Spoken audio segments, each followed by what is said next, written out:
This will be the last part of a game, and then I'm going to show you the whole game I want to show you. Okay, as I was telling Danya, Kiril Georgiev at his peak, well, he was the world junior champion. He was top 20 in the world in rating. And in blitz chess, he was definitely top 5 in the world. And Kiril Georgiev is in his mid-50s now, but he's still good.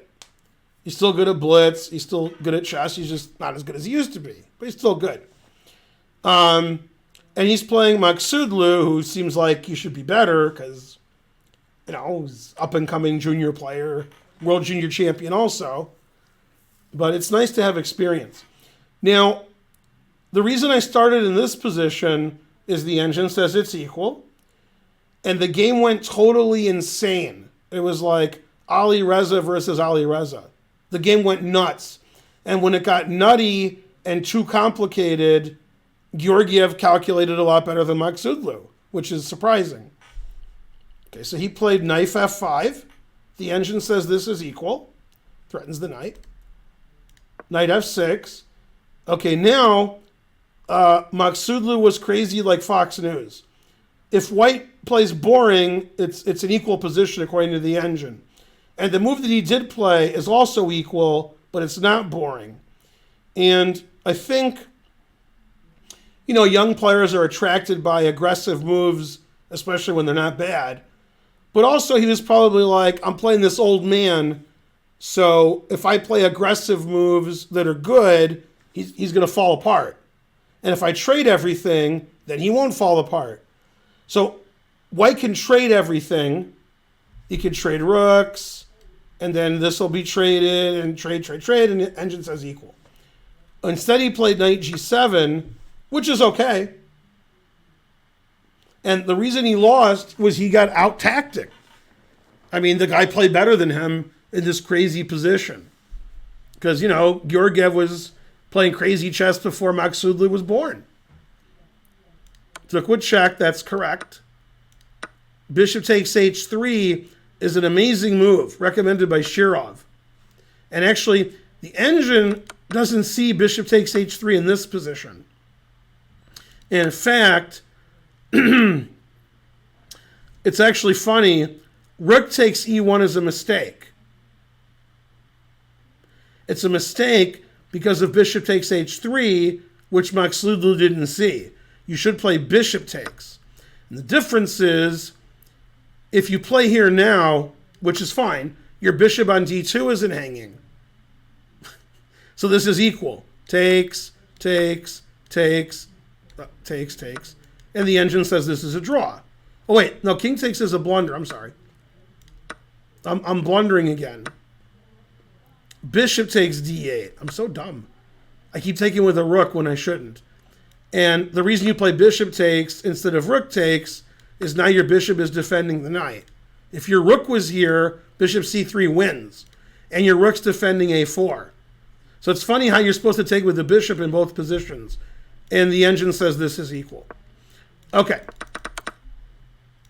So you play bishop takes so that your bishop's not hanging. But he took with the rook, and he probably didn't see bishop takes h3 because when you sack a piece, you're not expecting your opponent to sack a piece. You're expecting him to take it. Now, if he does take it, which he did not do, the engine says what black's okay, but this is, this perpetual pin, knight, that's scary. Okay, and the only move that leaves equality is basically impossible to find in a rapid or blitz game. You have to stop knight h5. This is the best move.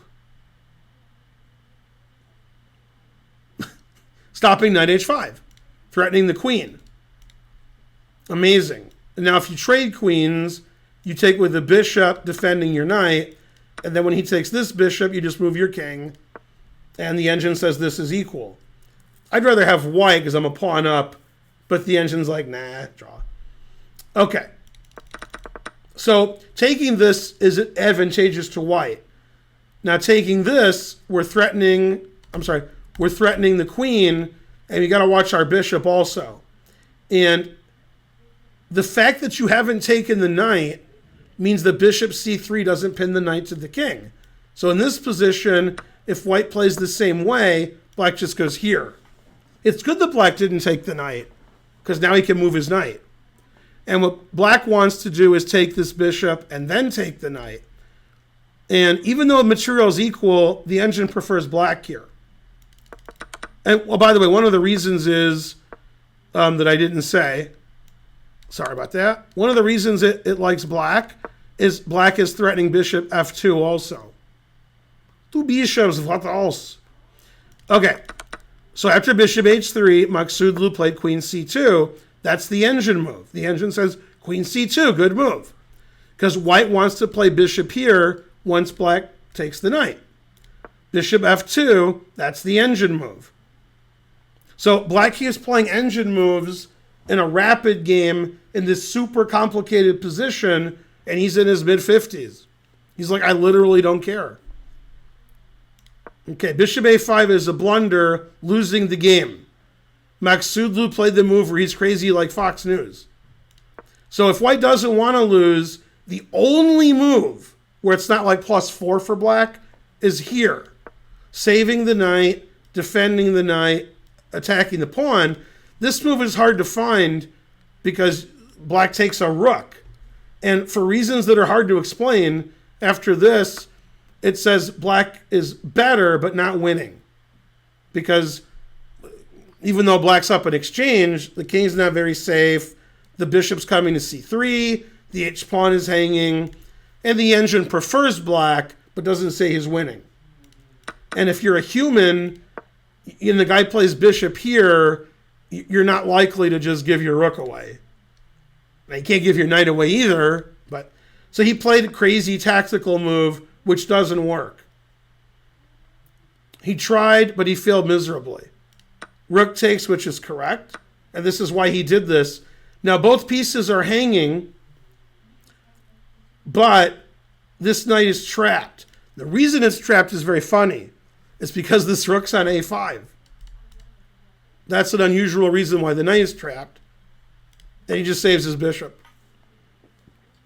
So material's equal, but you're losing your knight on g7. So bishop a5 was terrible. It was a big blunder. Obviously, he saw it takes on a5, takes on f2, but didn't see black just retreating his bishop and the knight's trapped.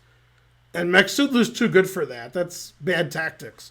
Again, I don't want to blame the players too much. I blame the time control. When you make people who are very high rated play blitz and rapid to see who goes on in the World Cup, that may not be the best method. Because this is a very important tournament, and you're not trying to find a winner. You're just playing 2 games. So it's going to be 1-1 a lot. Then you're making them play faster and faster to make them play badly so somebody wins the match. And it's like they literally don't care about the level of play. The only thing the World Cup organizers and FIDE want is for the match to be decided. Right? They can't have draw. Nobody wants to see that. And then nobody wins the match. So they make sure somebody wins the match because they keep speeding it up. And they keep playing right one game after another. They don't play 2 rapid games. The scheduling obviously can't do that. They're doing the best they can. But the only thing the organizers care about is somebody has to win the match. So we get to the next match. In other sports like basketball, this is easy. The 2 teams play basketball, somebody wins. And in chess, there's draws. So knockout tournaments, it's hard to knock people out because they play too good. And the way to make them play badly is to make it quicker and quicker and quicker. And even then it's a draw. Then they have the Armageddon game, which becomes silly. Okay, so white's completely dead. Plays on anyway, because, I don't know. He's got a piece for nothing. Frankly, ridiculous. This is funny. In this position, you can't play knight h5 because the queen takes it. So he played here, threatening knight h5. See, the knight's pinned. And Georgiev's like, yeah, I saw that before you were born. You can't take the knight because queen g2 mate. Truth hurts.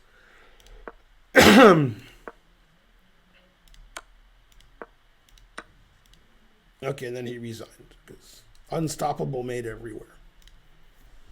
But I mean, that's pretty good for a guy in his mid-50s to totally outcalculate like the guy who was the world junior champion like 2 years ago. I mean, and Georgiev was the world junior champion in 1983.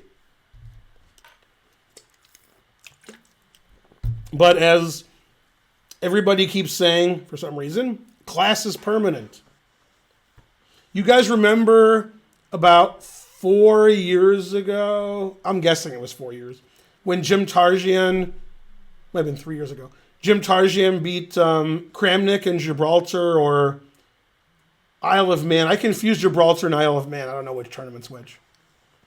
We'll just say Gibraltar. I mean, Tarjian beat Kramnik. If you thought Kramnik was old, you wrong. Tarjan's old. Tarjan's way older than Kramnik. Over 20 years older. Maybe 25. Yeah. By the way, Tarjan's playing in the U.S. Senior Championship now, and he was losing his first game to Novikov, and then he tricked him and drew. So, Tarjan's still good. 400 centimeters. It was Isle of Man. Yeah, I don't know which tournament's which. I remember, thanks for the 400 centimeters. I remember on one of my streams a couple of years ago, I said, like, what's better, Isle of Man or Gibraltar if you're like a tourist? And there was very opinionated in the chat.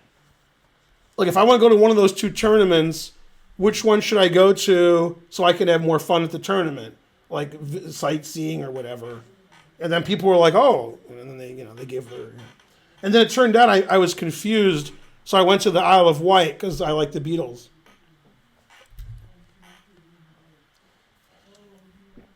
Now, the Isle of Man is a misnomer because in that event, they have prizes for the best woman. That doesn't even make any sense. How could it be Isle of Man? Right, seems sexist, yeah. Right.